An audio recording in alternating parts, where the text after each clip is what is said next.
கண்ணாடி மேடை நேயர்களுக்கு வணக்கம். வணக்கம் சார். வணக்கம் பூரி. சார், இன்னைக்கு வந்து தென்மண்டல மாநில முதல்வர்களோட மாநாடு நடந்துச்சு சார். கோவளம்ல நடந்துச்சு. அமித்ஷா அவர்கள் தான் தலைமை தாங்கினாங்க. துணைத் தலைவரா வந்து விஜய் அவர்கள் இருந்தாங்க. விஜய் அவர்கள் வந்து நிறைய விஷயங்கள் வந்து தமிழ்நாடு சார்பா, மாநில உரிமை சார்பா நிறைய விஷயங்கள் பேசினாங்க. முக்கியமா வந்து அதெல்லாம் முக்கியமே கிடையாது. ஆமா, அதான் முக்கியமா வந்து டீலிமிட்டேஷன் பில் வந்து சவுத் இந்தியன் ஸ்டேட்ஸ்க்கு வந்து எந்த அளவுக்கு வந்து பிரதிநிதித்துவம் வந்து ரொம்ப கம்மியா இருக்கும் அப்படிங்கறத பத்தி அப்படிலாம் சொல்லவே இல்லைங்க அவரு. ஆ. அவர் என்ன சொல்லியிருக்காருன்றது நான் சொல்றேன் கேளுங்க. ம். ஒரு வாரத்துக்கு முன்னாடி சட்டசபையில நோ டீலிமிட்டேஷன் சொன்னாரு. ம். இப்ப ஃபேர் டீலிமிட்டேஷன் ஒரே வாரத்தில் பேச்ச மாத்திட்டாரு அப்படின்னு சொல்றாங்க. அதுதான் உண்மை. உங்களுக்கு எந்த சேனல்ல போட்டா அது உண்மைன்னு தெரியும்ல? தெரியும். அந்த சேனல்ல போட்டாங்களா? போட்டாங்க. அப்ப அதானே உண்மை. Okay okay. ஒரு சேனல் சொல்லுது, ம். சம்பந்தப்பட்ட சேனல் சொல்றதை தாண்டி சம்பந்தப்பட்ட ஒரு இன்ஸ்டா என்னங்க நடக்குது இந்த நாட்டில் ஒரு 20 பேர் சொல்றாங்க. அவங்களையே நம்பி இருக்கக்கூடிய, அவங்களுக்குலாம் சொல்லித்தரக்கூடிய யூடியூப் சேனல்ஸ்ல ஒரு 5 சேனல் பேசுது. இன்டர்வியூலாம் பண்றாங்க நிறைய. என்னையா இது முதல்வர் இப்படி இருக்காரு? ஐயோ நான் கூட பரவாயில்ல, ரொம்ப இது கொஞ்சம் இதுன்னு நினைச்சேன். ரொம்ப கஷ்டம் தான் இருக்காரு இந்த சிஎம். முதல்வர் பல்டி முதல்வர் அடிச்ச பல்டி அப்படின்னு போடுறாங்க. சிஎம் வந்து ஸ்டாலின் இருக்கிற காலத்துலலாம் என்ன மாதிரி அப்படின்னு சொல்றான். நான் சொன்னேன் சார். அப்படின்ற ரேஞ்சுக்கு இன்னைக்கு என்ன பேச்சுவார்த்தை பேசுவா, நீ என்னென்னமோ வந்து ஏதோ இருக்கீங்க. அவர் வந்து இப்படி பேசினாருங்க. Okay sir. புரியுதுங்களா? இப்போ வந்து நீங்க இதுல என்ன கவனிக்கணும் அப்படின்னா 2 விஷயம். ம். இப்போ ஒரு வாரத்துக்கு முன்னாடி அவர் என்ன பேசினார்? ஆமா. தமிழ்நாடு சட்டமன்றம் பாஸ் பண்ண அந்த ரெசல்யூஷன் என்ன? தீர்மானம். 3 தீர்மானங்கள். 3 தீர்மானங்களா? அதுல முதல் தீர்மானம் என்ன?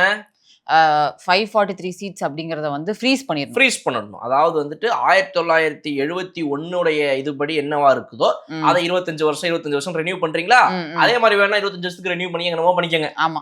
பட் 543 அந்த நம்பரே ஃப்ரீஸ் பண்ணுங்க. 1971 அமெண்ட்மெண்ட்டே வச்சுக்கோங்க. இப்ப புது அமெண்ட்மெண்ட் வேண்டாம். அமெண்ட்மெண்ட் பண்ணி அதை அதிகப்படுத்த வேண்டாம். 543ல ஃப்ரீஸ். இது முதல் தீர்மானம். வெரி குட், கரெக்டா சொல்றீங்க. இரண்டாவது சொல்லுங்க. தமிழ்நாட்டோட பிரதிநிதித்துவமா இருக்கிற 39 ஃப்ரீஸ். ரைட். அதாவது வந்துட்டு அதாவது அதை எப்படி சொல்லலாம் அப்படின்னா வந்துட்டு 7.18% இருக்கக்கூடிய அந்த 1971 தமிழ்நாட்டுடைய பாப்புலேஷன் வந்துட்டு இந்திய பாப்புலேஷன்ல 7.18%. அதுபடி இந்த தமிழ்நாட்டுக்கு அன்னைக்கு இருந்த சீட்டு எண்ணிக்கை அந்த 39 சீட். அது அப்படியே அந்த 39 சீட் அப்படியே இருக்கணும். ரைட்டுங்களா? இப்போ வந்து நாங்க பாப்புலேஷன்ல கம்மியாயிட்டோம், நீங்க அதிகமாயிட்டீங்க, அந்த பேச்சுலாம் கிடையாது. அதே 7.18% இருக்கட்டும், ஹோல்டு பண்ணணும். இதுதான் ரொம்ப முக்கியமான பாயிண்ட், ஞாபகம் வச்சுக்கோங்க. மூணாவது தீர்மானம் என்ன? பெண்களுக்கு வந்து 33.33% இடஒதுக்கீடு அந்த பில்ல பாஸ் பண்ணணும். உடனடியா பாஸ் பண்ணணும். உடனடியா அதை பாஸ் ரெண்டையும் கிளப் பண்ணக்கூடாது அப்படின்றது. இது மூணுமே வந்து தமிழ்நாடு சட்டமன்ற உறுப்பினர்களாக அனைவரும் சேர்ந்து, வெறும் இந்த அதிமுக, பாமக, பாஜக இந்த கூட்டணி மட்டும் இல்லாம, அந்த கூட்டணியில் இருக்கிறவங்க மட்டும் இல்லாம மத்தவங்க எல்லாருமே இது பண்ணி பாஸ் பண்ணியாச்சு ரெசல்யூஷனை. இப்ப இன்னைக்கு என்ன பேசியிருக்காரு சிஎம் அப்படிங்கறத நீங்க ரொம்ப தெளிவா பார்க்கணும். Okay sir. இன்னைக்கு என்ன பேசியிருக்காரு? இன்னைக்கும் அதே தான் பேசினாரு. ஐயோ, அங்க 1 2 3 பேசினாரா? ஆமா. அங்க பேசின 1 இங்க பேசின 3 விட்டுருங்க. நடுவுல இங்க 2வதா ஒண்ணு பேசினார்ல, ஆமா, அதை மட்டும் வெட்டி ஒட்டி ஆன்லைன்ல போட்டு அதை பத்தி மட்டும் தான் பேசணும். புரியுதுங்களா உங்களுக்கு? Okay sir. அதுக்கு முன்னாடி அவர் என்ன நம்பர் 1ங்க, நீங்க வந்து இன்னைக்கு காலையில இருந்து நியூஸ்ல லைவ்ல இவர் இதைத்தான் பேசினாருன்னு ஓடிச்சா? இல்ல, ஓடல. ஆமா, ரைட். தகவல்களா ரிப்போர்ட்டர்ஸ் பேசின ஆடியோ ஏதாவது ரிலீஸ் ஆச்சா? இல்ல. ரைட்டா? இதத்தான் இன்னைக்கு சிஎம் பேசினாரு. TNDIPR கரெக்டா ஃபுல் ஸ்டேட்மெண்ட் ரிலீஸ் பண்ணுச்சா? இல்ல. சிஎம்ஓ ஆபீஸ்ல இருந்து அந்த ட்விட்டர் பக்கத்துல எங்கயாவது அபிஷியலா இதுதான் இன்னைக்கு சிஎம் பேச ரிலீஸ் ஆச்சா? இன்னைக்கு இந்த மாதிரி மாநாடு நடந்ததுன்றத ஒரு போட்டோவா போட்டிருந்தாங்க. மாநாட்டில் இன்று விஜய் அவர்கள் சிஎம் அவர்கள் இதைத்தான் பேசினார், இதையெல்லாம் குறிப்பிட்டார்னு சொல்லிட்டு நியூஸ் சேனல்ல ஒரு பாயிண்டா சொல்லிக்கிட்டு இருக்காங்க. ரைட்டுங்களா? இவ்வளவுதான் வந்திருக்குது இப்ப வரைக்கும். அது வந்து ஒரு 7-8 மணி நேரம் அப்படின்னு நம்ம இப்ப இந்த ஷூட் பண்ணும்போது மணி 8:25 நைட்டு. இன்னைக்கு வரைக்கும் இப்ப இந்த டைம் வரைக்கும் இதுதான் நியூஸ் சேனல்ல வந்துட்டு இருக்கிறது. ஒரு அப்டேட்ஸா இதெல்லாம் இன்னைக்கு பேசினாங்க, ஒரு புள்ளி விவரம் பாயிண்ட் புல்லட் பாயிண்ட்ஸா சொல்லிட்டு இருக்காங்க.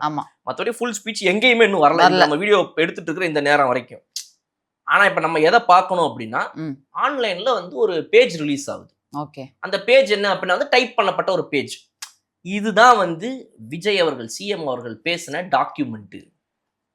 சரி, அப்ப நீங்க கேட்கலாம், இந்த இடத்துல இந்த ஒரு பேஜ்ல அதுவும் அந்த ஒரு பேரா மட்டும் ரிலீஸ் ஆயிருக்கே, இதை எவனாவது ஒருத்தன் எங்கேயாவது உட்காந்து ஒரு 4 லைன் டைப் பண்ணிட்டு இதைத்தான் இன்னைக்கு சிஎம் பேசினாருன்னு சொல்லியிருக்க வாய்ப்பு இருக்கே, நீங்க கேட்கலாம். அப்படி கேட்டீங்கன்னா நீங்க வந்துட்டு ஆன்டி தமிழியன் நான் சொல்லிடுவேன் உங்களை. புரியுதுங்களா? நீங்க அந்த மாதிரிலாம் பேசக்கூடாது. ஓகே, ஒரு பேராகிராஃப் டைப் பண்ண மாதிரி அப்படி மட்டும் தான் பேசணும். ஆமா, அதை மட்டும் தான் எடுத்துக்கணும். ஒரு பேரா ஒன்று டைப் பண்ணி அந்த இது மட்டும் ஒரு போட்டோவா வந்திருக்குது. அதுல வந்து எந்த ஒரு இதுவுமே இதுதான் சிஎம் டைப் பண்ணி வச்சு இதைத்தான் அவர் பேசினாருங்கிறதுக்கான ஆதாரம்லாம் நீங்க கேட்கக்கூடாது. ஆனா அந்த பேராகிராஃப் வச்சு நாங்க ஹேஷ்டேகே ட்ரெண்ட் பண்ணுவோம். புரியுதுங்களா? என்ன ஹேஷ்டேக்? நோ டீலிமிட்டேஷன், பல்டி அடித்த சிஎம். அவ்வளவுதான், முடிஞ்சு போச்சு. சரிங்களா? இவ்வளவுதாங்க அரசியல். இதை விட்டுட்டு நீங்க என்னமோ வந்து மாமா அவர் வந்து இது பேசினா அதை பேசினாருன்னு சொல்லிட்டு கிடையாது. ஒரு 5-6 மணி நேரம் நரேஷனுக்கு நரேட்டிவ் செட் பண்றதுக்கு இது உதவிச்சா?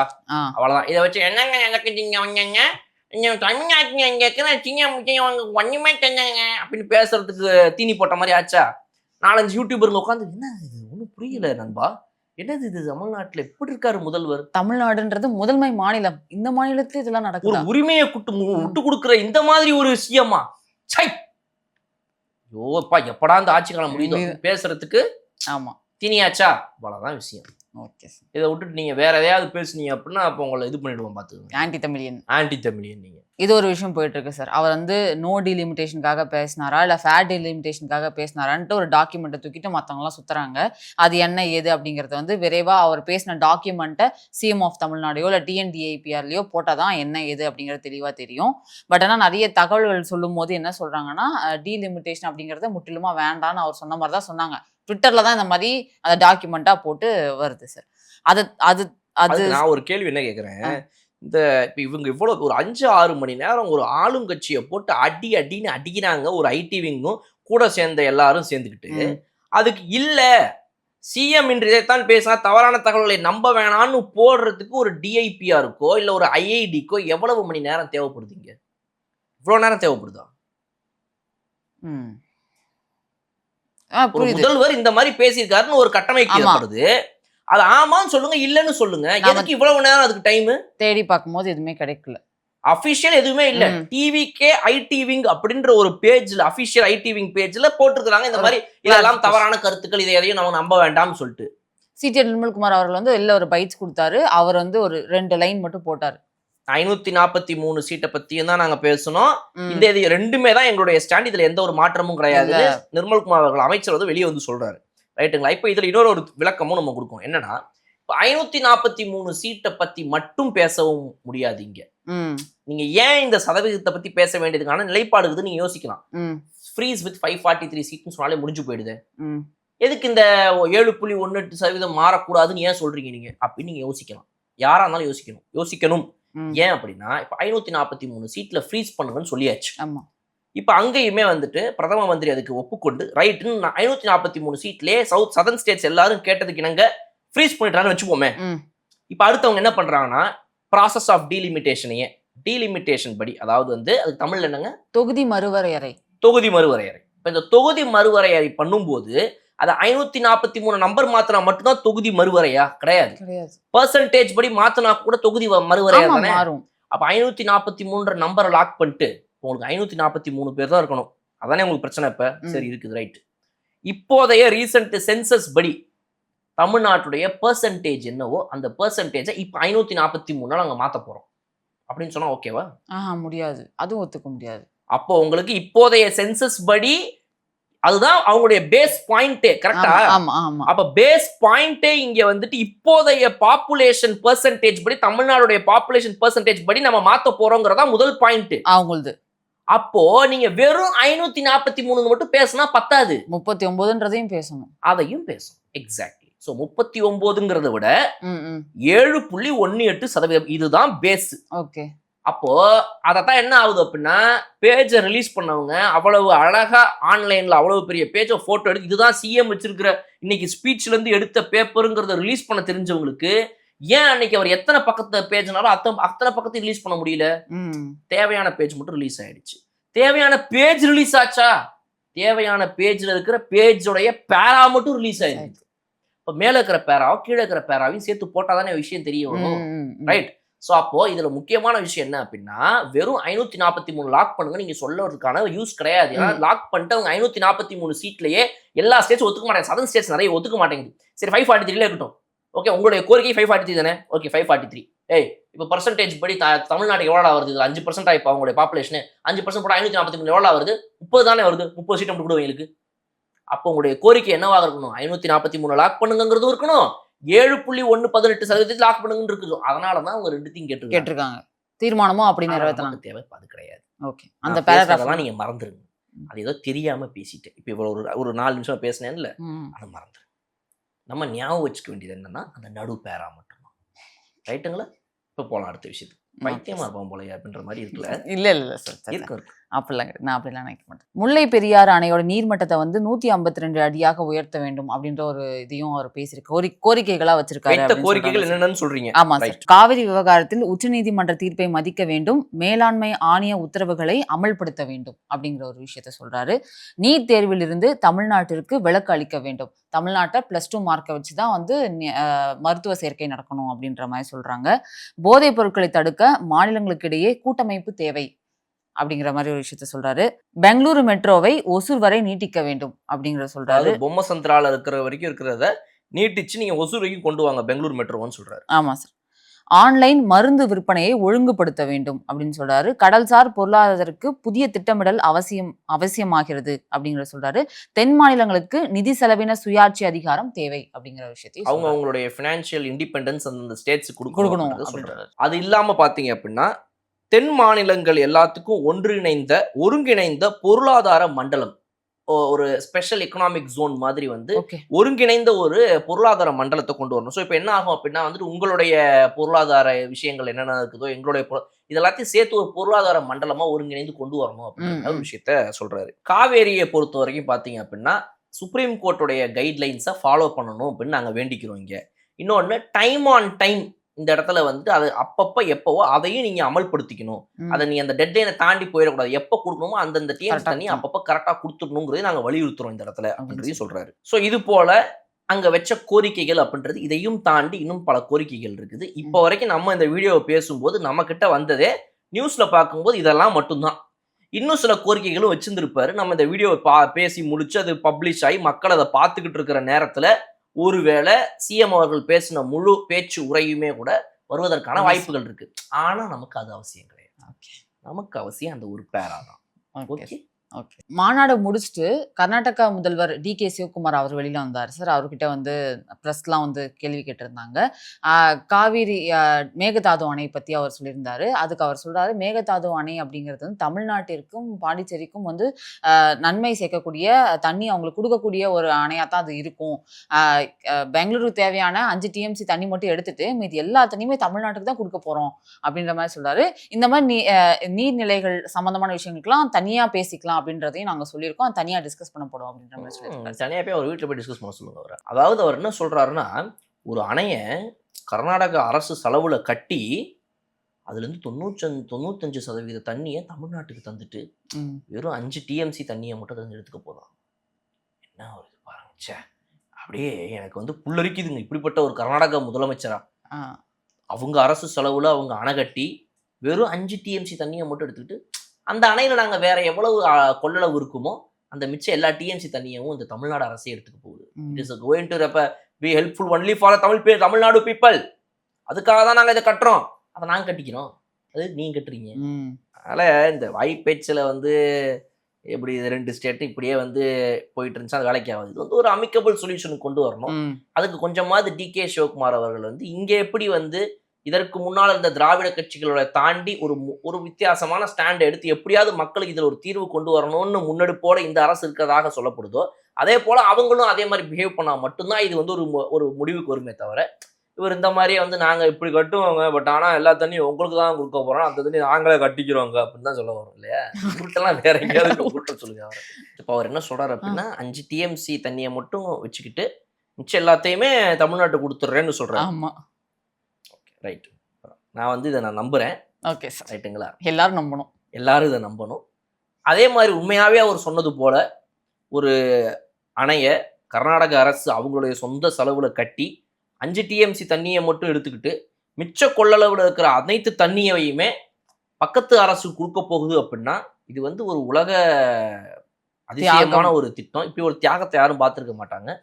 அப்படி உண்மையாகவே அவர் சொல்வது உண்மையான கேனில் அது நடப்பதற்கு என்னுடைய வாழ்த்துக்கள். அடுத்ததாக பாரதிதாசன் அப்படிங்கிற ஒரு மாணவர் வந்து மலேசியன் யூனிவர்சிட்டியில் வந்து பிஹெச்டி படிக்கிறார் சார். அவருக்கான வந்து உதவித்தொகை அயோத்திதாசர் அயலக திட்டம் அப்படிங்கிற ஒரு ஆதிதிராவிட திட்டம்ல வந்து அவங்க படிக்கிறதுக்கான டியூஷன் ஃபீஸ் ப்ளஸ் அங்கே வந்து அவங்க எக்ஸ்பென்சஸ்க்கு வந்து ஒரு அமௌண்ட் வந்து கொடுக்குறாங்க. ஏன்னா அது வந்து லாஸ்ட் டிஎம்கே ஆட்சியிலே வந்து ஒரு நிதி ஒதுக்கப்பட்டது. அதை விட அதிகமான ஸ்டூடெண்ட்ஸ்க்கு அதிகமான நிதியை இந்த கவர்மெண்ட் ஒதுக்கியிருக்காங்க அப்படின்னு கூட வன்னியரசு அவர்கள் நிறைய இடத்துல பேசியிருந்தார் இல்லையா? அப்போ இந்த ஸ்டூடெண்ட்டுக்கு வந்து உதவித்தொகையை கடந்த 4 மாதங்களா வரல அப்படிங்கிற ஒரு மாதிரி ஒரு வீடியோ போட்டிருந்தாரு சார்.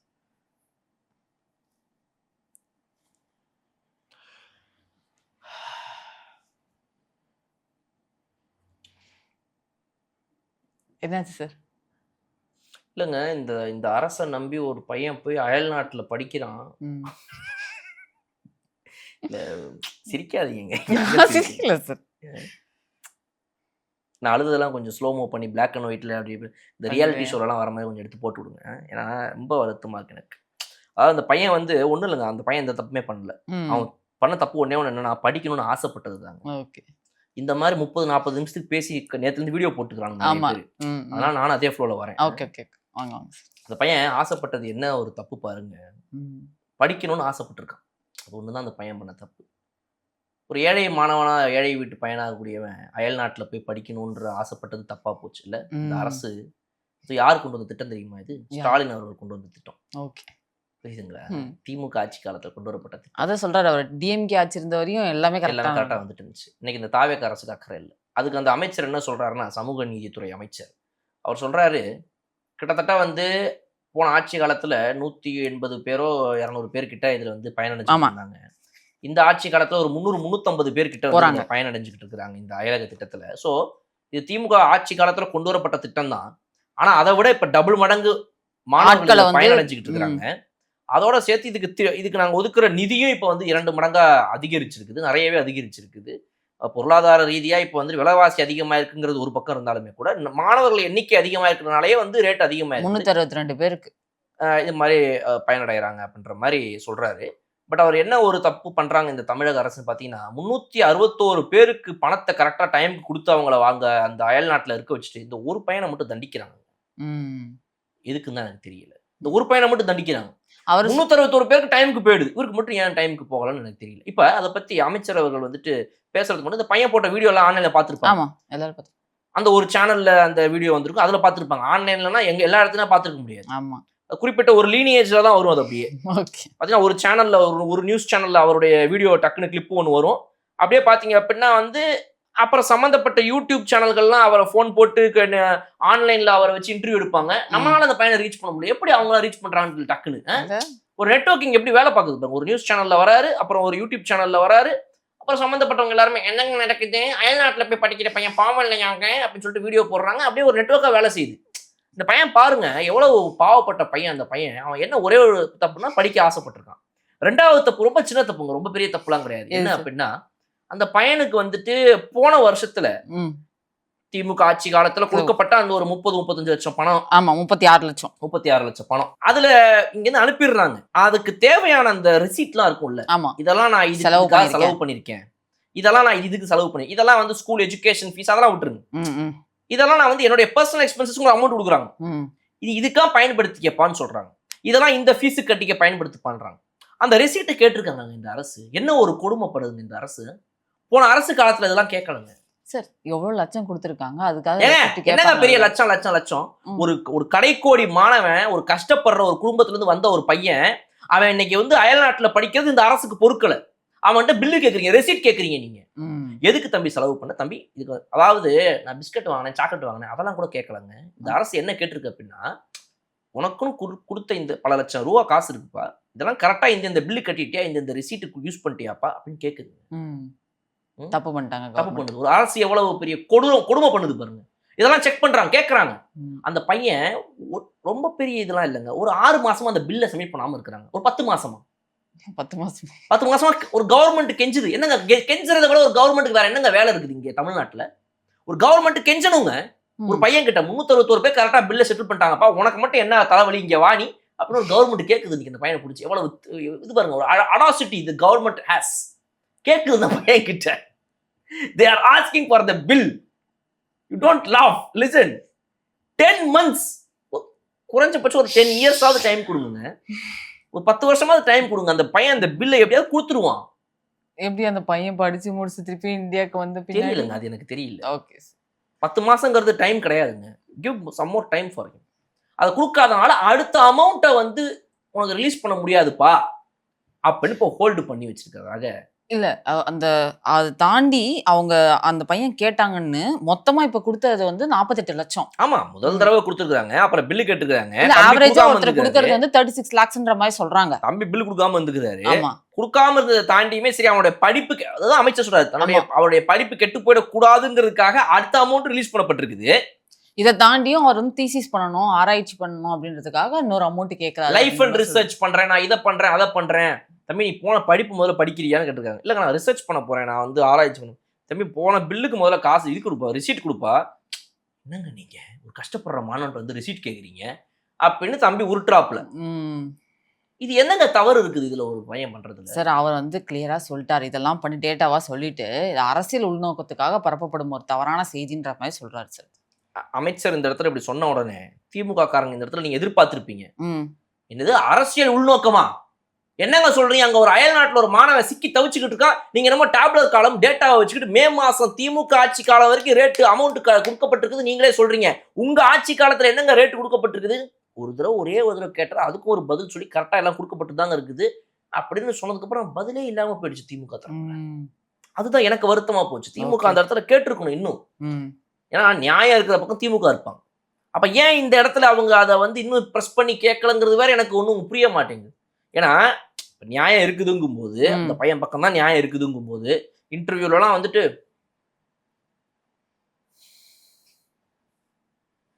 அப்படின்னு சீரியஸா உட்காந்து கவனிக்கிறாங்க அவனுடைய அந்த பையனுடைய துன்பத்தை. கண்டிப்பா. அப்படி இருக்கும்போது ஏன் வந்து அதை அடுத்தடுத்து அவங்கள இன்னும் ப்ரெஸ் பண்ணி எப்படி நீங்க சொல்றது சரியில்லைன்னு கேட்காம அந்த விஷயத்தை அப்படியே எப்படி ஸ்கிப் பண்ணு? ஏன்னா சபாநாயகர் ஒரு வேளை வந்து உங்களை பேச விடாம அடுத்த டாபிக் ஸ்கிப் பண்ணாலும் கூட ஒரு பெரிய அமளித்துவங்களை ஏற்படுத்தி இல்லங்க இந்த விஷயத்துல அநியாயம் நடந்திருக்குன்னு சொல்றவங்க தான் திமுக நியாயத்துக்கு நிப்பாங்க. இதுல ஏன் நிக்கலன்னு எனக்கு தெரியல. அது அந்த டாபிக்கை ஸ்கிப் பண்ணிட்டு அமைச்சர் இவர் வந்து விளக்கம் கொடுத்துருக்காரு, ஓகே ரைட் அப்படின்ட்டு விட்டுட்டாங்க அந்த விஷயத்த. அது என்னன்னு தெரியல. அதுதான் ஒரு வருத்தம், எனக்கு ரொம்ப வருத்தமா இருக்கு அந்த பையனை நினைச்சாங்க. Hope he gets. ஆமாங்க, நியாயம் கிடைக்கும்னு நம்புறேன் நான். கண்டிப்பா. இன்னும் ஒரு முக்கியமான விஷயத்தை நான் இதில் குறிப்பிடணும்னு நினைக்கிறேன். இப்போ நீங்கெல்லாம் வந்து உங்களுக்கு நீங்க வந்து ஒரு ஒரு அரசை நம்பி நீங்களும் நானும் இப்போ வெளிநாட்டில் போய் படிக்கிறோம்னு வச்சுக்கோங்க. நீங்க வந்து ஒரு ஊர்ல ஒரு நாட்டில் ஒரு வேலை இது படிக்கிறீங்க, நான் ஒரு ஊர்ல ஒரு நாட்டில் எங்கேயோ வந்து ஒரு படிப்பு படிக்கிறேன். இப்போ அரசு கிட்ட இருந்து எனக்கு வர வேண்டிய உதவித்தொகை வரல, உங்களுக்கும் வரல. ஆமா. இப்போ நீங்க எப்படி அதை அட்ரஸ் பண்ணுவீங்க? இப்போ நீங்களும் சோஷியல் மீடியாவில் ஒரு வீடியோ போடுறீங்க, இமெயில் பண்ணுவோம். நம்ம இமெயில் பண்ணுவீங்க ஃபர்ஸ்ட், ப்ராப்பரா அவங்க ரீச் அவுட் பண்ணி. பையனும் ரீச் அவுட் பண்ணிருக்காரு. அந்த வீடியோல அவர் சொல்றாரு நான் ரீச் அவுட் பண்ணிருக்கிறேன் அரசு கிட்ட, அவங்க கேட்ட ஏதோ பில்லு கொடுக்கலன்னு சொல்லிட்டு விக்டிம் பிளேம் பண்றாங்க. இந்த விக்டிம் நானே பாதிக்கப்பட்டிருக்கேன், என்ன வந்து பிளேம் பண்றாங்க, திருப்பி விடுறாங்க இந்த அரசு. அப்பயும் நான் அவங்க கேட்ட பில்லை கொடுத்துட்டேன். இப்ப அவங்க வந்து ரிப்ளை வருமா இல்லையான்னு எனக்கு தெரியல, வெயிட் பண்ணிட்டு இருக்கேன். அதுக்காக ஏன் சமூக நீதித்துறை அமைச்சர் இதெல்லாம் வந்து வரலாற்று பிழை? அது வரேன். இப்போ பில்லுக்கு வெயிட், அவங்க பில் கேட்டாங்க, இப்போ மெயில் பண்ணிட்டேன், அவங்க வந்து ரிப்ளை வருமா இல்லையான்னு தெரியல, வெயிட் பண்ணிட்டு இருக்கிறேன். அவரே சொல்றாரு.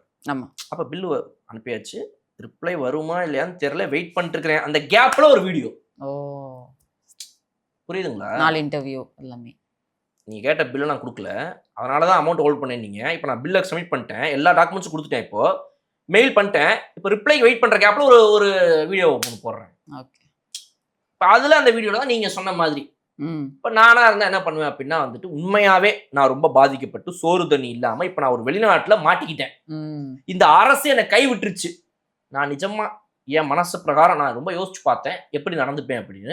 அதுபடி பார்த்தா நான் வந்து கண்ணில் தண்ணியோட, இல்ல அழுக கூட வேணாம், ரொம்ப வருத்தத்தோட அந்த வீடியோல எங்க அம்மா அப்பாட்ட போன்ல பண்ணி பேசி தயவுசெய்து இந்த மாதிரிலாம் மாட்டிக்கிட்டேன் ஏதாவது பண்ணுங்கன்னு சொல்லியிருப்பேன். எங்க அம்மா அப்பா கெஞ்சி கூத்தாடி இங்க போயிட்டு பக்கத்துல இருக்கிற கவர்மெண்ட் ஆஃபீஸ்ல போயிட்டு என் பையன் அங்க மாட்டிக்கிட்டு இருக்காங்கன்னு சொல்லி கேட்டுருந்துருப்பாங்க. அந்த மாதிரி இங்க இன்சிடென்ட் எதுவும் நடந்த மாதிரி ரெஜிஸ்டர் பண்ணல. சட்டசபையில பேசும்போதே அவங்களுடைய தாய் தகப்பன் இந்த மாதிரி வருத்தத்துல இருக்கிறாங்க, இங்க வந்து நேரில் சந்திச்சாங்க. ஏன்னா உடனே நம்ம பேரண்ட்ஸ் தான் இங்க இருக்கிறவங்க டக்குனு போய் அவங்க சந்திப்பாங்க. அது மாதிரி நடந்த மாதிரி தெரியல. ஒருவேளை அந்த பையனுக்கு ஃபேமிலி யாரும் இங்க இருக்கா என்னன்றது எனக்கு தெரியல. Sorry to mention that. அது எனக்கு தெரியல எனக்கு என்னன்னு. அவருக்காக ஒரு கார்டியனோ ரெப்ரஸன்டேட்டிவோ யாருமே இருக்கிறாங்களா, இருந்திருந்தாங்கன்னா அவங்க பண்ணாங்களா இல்லைன்னு தெரியல. அதை விட விட்டுருவோம். இப்போ நான் பேசியிருந்தா என்ன பண்ணியிருப்பேன் அப்படின்னா, அந்த வீடியோவில் வந்து இந்த மாதிரி வந்துட்டு அரசுக்கிட்ட எனக்கு ஒரே ஒரு கோரிக்கை, நான் இந்த அரசை நம்பி தான் இங்கே இருக்கிறேன், இந்த அரசு எனக்கு இத்தனை வருஷமாக எல்லா நலன்களும் பண்ணிக்கிட்டு இருக்குது, பட் இப்போ ரீசெண்டாக ஒரு 4 மாதமாக எனக்கு வர வேண்டிய அமௌண்ட் வரலை, தயவு செய்து அதை பண்ணி விடுங்க, நான் இந்த வெளிநாட்டில் வந்து இங்கே மாட்டிக்கிட்டு இருக்கேன், இந்த அரசை நம்பி தான் இப்படி தான் என்னுடைய பேச்சு இருக்கும். நான் பேசுனது தப்பு, அப்படி பேசக்கூடாது. தம்பி தான் கரெக்டாக பேசுகிறான். தம்பி ரொம்ப தெளிவாக பேசுறாரு, அவர் தான் ரொம்ப ஷார்ப்பாக பேசுறாரு. எப்படி பேசுறாருன்னா, சார் உங்களுக்கு நீங்களும் இதில் தான் சார் வந்திருக்கீங்க, உங்களுக்கு என்ன சார் ஏமாத்துறீங்க, இப்படி எதுக்கு சார் இப்படி பண்ணி போய் பேசுறீங்க அப்படின்னு. அப்ப இது எப்படி தெரியுதா உங்களுக்கு, எப்படி தெரியும் அப்படின்னா வந்து இது பொலிட்டிக்கலி ட்ரிவன். என்ன இந்த பையன் வந்துட்டு ஒரு பாதிக்கப்பட்ட பையன் மாதிரியே பேச மாட்டேங்கிறான், இவன் ஏதோ வந்து ஒரு பொலிட்டிக்கல் மோட்டிவோட இவன் வந்து உள்ள எதையோ ஒன்று வச்சுக்கிட்டு ஒரு கட்சிக்காகவே ஏதோ பேசுறதுக்காக வேணும்னே வெளிநாட்டுல இருந்து அப்படிதான் தெரியும். நம்ம போன வருஷம் அனுப்புன ஒரு 150 பேர் இருக்காங்கல்ல, அதுல நம்ம பக்கம் நம்ம என்ன சொன்னா நமக்காக அங்கிருந்து பேசுறதுக்கு ஒரு பையன் இருக்கானடா அப்படின்னு எதையோ சர்ச் பண்ணி அந்த பையனுக்கு இங்கிருந்து போனை போட்டு, டே தம்பி கொஞ்சம் இந்த மாதிரி ஒரு அமௌண்ட்டை இது பண்ணி வீடியோ ஒன்று பேசி விடு, நல்லா இருக்கும் சரியா அப்படின்னு, தலைவரே நான் பண்ணிடுறேன் தலைவரேன்னு ஏதோ ஒரு கட்சிக்காக அந்த பையன் எடுத்து பேசுன மாதிரியும், அதனாலதான் கரெக்டாக அந்த சேனல்ல மட்டுமே பெருசா ஒளிபரப்பப்பட்ட மாதிரியும், அதனாலதான் அது சம்பந்தப்பட்ட ஆட்கள்கிட்டயே ஒரு இன்டர்வியூ கொடுக்குற மாதிரியும் உங்க கண்ணுக்கு தெரியலாம். ஆனா அப்படி கிடையாது. ஆனா அது அப்படி கிடையாது. அவன் உண்மையா பாதிக்கப்பட்டிருக்கான். கண்டிப்பா புரியுதுங்க. 361 பேருக்கு அமௌண்ட்டை கரெக்டா இந்த வருஷம் செட்டில் பண்ணிருக்கிற தாவேக அரசு 362வது ஒருத்தனை மட்டும் ஏன் இது பண்ணணும்? புரியுதுங்களா? அடுத்து சட்டமன்ற நிகழ்வுகளுக்கு வந்துடலாம் சார். முக்கியமா வந்து கூட்டுறவு, உணவு மற்றும் நுகர்வோர் பாதுகாப்பு துறைக்கான மானிய கோரிக்கை தான் நீங்க டிஸ்கஸ் பண்ணாங்க. நிறைய விஷயங்கள் பேசினாங்க. அதில் ஹைலைட்ஸ்ன்னு பார்த்தோம்னா ஆதவர்ஜுன் அவர்கள் பேசினதுதான். ஆதவர்ஜுன் அவர்கள் வந்து எல்லாத்தையுமே இலவசம்னு எதிர்த்தரப்பினர் வந்து சொல்றது வந்து எப்படி இருக்கு, அது நல்லா இல்லை, மக்களுக்கான உரிமையானதான் இதெல்லாம் பார்க்கணும். எத்தனை பேர் வந்து இங்க வந்து ரேஷன் அரிசி சாப்பிட்றாங்க, எத்தனை பேர் வந்து இங்க கவர்மெண்ட் ஹாஸ்பிட்டல்ஸ் போய் வந்து பாக்குறாங்க அப்படிங்கறது வந்து ஒரு கேள்விக்குரியதா இருக்கு. அவர் சொன்னாரு இங்க இருக்கவங்களும் சிங்கப்பூருக்கு தான் போறாங்க அப்படின்னாரு. அதனால அது அடுத்து அப்படின்ட்டு அந்த அளவுக்கு தரம் உயர்த்தப்படும் கவர்மெண்ட் ஹாஸ்பிட்டல்ஸ் அப்படிங்கறது சொன்னாரு. இலவசம்ன்றதை சாதாரணமா சொல்லாதீங்க, அது வந்து மக்களுக்கான உரிமைன்னு சொல்லி சொன்னாங்க. அது அவங்களுடைய உரிமை அப்படின்னு சொல்றாங்க. ஸோ இப்போ இதை சொல்லும் போது இதுல இன்னொரு டாபிக்கா எங்க எழுந்து வருதுன்னு பாத்தீங்க அப்படின்னா அரிசி மேட்ருக்கு வராங்க. ஆமா, ரேஷன் அரிசின்னு சொல்லி கொடுக்குறோம். அது என்ன தரத்துல இருக்குது? ஒரு கவர்மெண்ட் ஹாஸ்பிட்டல்ல இருந்து ஆரம்பிச்சு கவர்மெண்ட் கொடுக்குற ஃப்ரீ விஷயங்கள்னு சொல்லக்கூடிய எல்லாமே, விலை இல்லாம கொடுக்கறதுல இருந்து ஆரம்பிச்சு எல்லாமே என்ன தரத்துல இருக்குதுன்னு அதனால நம்ம சாப்பிட முடியுது அந்த அரிசியை நீங்க யாராவது அவிச்சு சாப்பிடுறீங்களா உங்க வீட்டுல அப்படின்னா அங்க இருந்து ஆப்போசிட்ல வேகமா ஒருத்தர் எந்திரிச்சு அவை முன்னர் ஃபர்ஸ்ட் சொன்னாரு, இந்த ரேஷன் அரிசி எல்லாமே பவுல்ட்ரிக்கு தான், அதாவது கோழி கால்நடைகள் தான் வந்து சாப்பிடுறாங்க, சாப்பிடதான் போடப்படுது, காலகாலமா இது வந்து யாருமே மறுக்க முடியாது இது அப்படின்னு. உடனே வந்து எம்ஆர்கே பன்னீர்செல்வம் எழுந்தாரு. இந்த பாருங்க நேரு உட்காந்து இருக்காரு, இவரெல்லாம் ரேஷன் அரிசி தான் சாப்பிட்றாரு, ஏன்னு கேட்டா சுகர் கம்மியாகிறதுக்காக அதெல்லாம் சாப்பிட்றாரு அப்படின்னு சொன்ன உடனே ஆன்லைன்ல ஆல்ரெடி அவர் வந்து எலெக்ஷன் டைம்ல கொடுத்த ஒரு இன்டர்வியூ எடுத்து போட்டாங்க. அதுல வந்து அவர் ஒரு தனியார் யூடியூப் சேனலுக்கு இன்டர்வியூ கொடுக்கும்போது அது அவர் என்ன சொல்லியிருக்காரு அப்படின்னா வந்துட்டு அவர் கிட்டத்தட்ட பல ஏக்கர் 150 ஏக்கர் கிட்ட வந்து சொல்றாரு இந்த ஒரு இடத்துல மட்டும், அப்புறம் ஊர்ல வேற இன்னும் கொஞ்சம் இருக்குதுன்னு சொல்றாரு விவசாய நிலம். இந்த 150 ஏக்கர் நிலத்துல வந்துட்டு ஒரு பர்டிகுலர் இடத்துல வந்து இவங்க வந்துட்டு பேடி ஃபீல்டு போடுறாங்க, அரிசி போடுறாங்க, ரைட்டுங்களா? ஸோ இப்போ இந்த அரிசி வந்து அந்த அரிசியெல்லாம் நீங்க என்ன பண்ணுவீங்க, எக்ஸ்போர்ட் பண்ணுவீங்களா, வித்துருவீங்களா காசுக்குன்னு கேட்டால் அதெல்லாம் கிடையாது, நான் அதுல வந்து சமைச்சு சாப்பிடுவேன், பிகாஸ் எனக்கு வந்துட்டு சுகர் இருக்குது, அதனால நான் வந்து இந்த அரிசி தான் நான் வந்துட்டு இது பண்ணி சாப்பிடுவேன் அப்படின்னு சொல்லி சொல்றாரு. இப்போ இதுல அவர் இந்த அரிசி சாப்பிடுவாரு அப்படின்ற அந்த வீடியோவையும் ரேஷன் அரிசி தான் நான் சாப்பிட்றேன் அவர் சாப்பிடுவாருன்னு எம்ஆர்கே அவர்கள் சொன்ன வீடியோவை எடுத்து போட்டு இப்போ இதுல எந்த அரிசியை தான் அவர் வீட்டுல பயன்படுத்துறாங்க, அவர் பயன்படுத்துறாரு அப்படின்ற மாதிரி நிறைய பேர் கேள்வி கேட்டுட்டு இருக்காங்க. அதை வந்து மக்கள்கிட்ட நம்ம விட்டுருவோம், நம்ம அதுல ஒன்றும் சொல்றதுக்கு இல்லைன்னு வச்சுக்கோங்க. இப்போ அதை தாண்டி இன்னொரு முக்கியமான விஷயம் என்ன அப்படின்னா வந்துட்டு இந்த அரிசியெல்லாம் தாண்டி ஹாஸ்பிட்டல்ல நம்ம பயன்படுத்துறோமா அப்படின்ற கேள்வியும் வந்துச்சு. அப்ப இது எல்லாத்தோடைய தரத்தை உயர்த்தணும். ஆமா, இது அனைத்துமே வந்துட்டு நம்மளும் நாளைக்கு போய் நாங்க அமைச்சர்கள் எல்லாரும் போய் பயன்படுத்துற அளவுக்கு ராஜீவ்காந்தி மருத்துவமனையோடைய தரத்தை உயர்த்தணும் அப்படின்னு சொல்லி அமைச்சர் சொன்னாரு. பட் ரியாலிஸ்டிக்கலி ஸ்பீக்கிங் இந்த 5 வருஷ ஆட்சி காலத்திலயோ இல்ல வந்து அடுத்த 15 வருட ஆட்சி காலமா கண்டினியூஸா டிவிக்கேவே இருந்துச்சுன்னு வச்சாலும் கூட இவங்க சொல்லக்கூடிய அளவுக்கு ஒரு 10 to 15 வருஷங்கிறது போதுமான அளவுக்கு மொத்தமா இதை மாத்துறதுக்கு சொல்றேன்.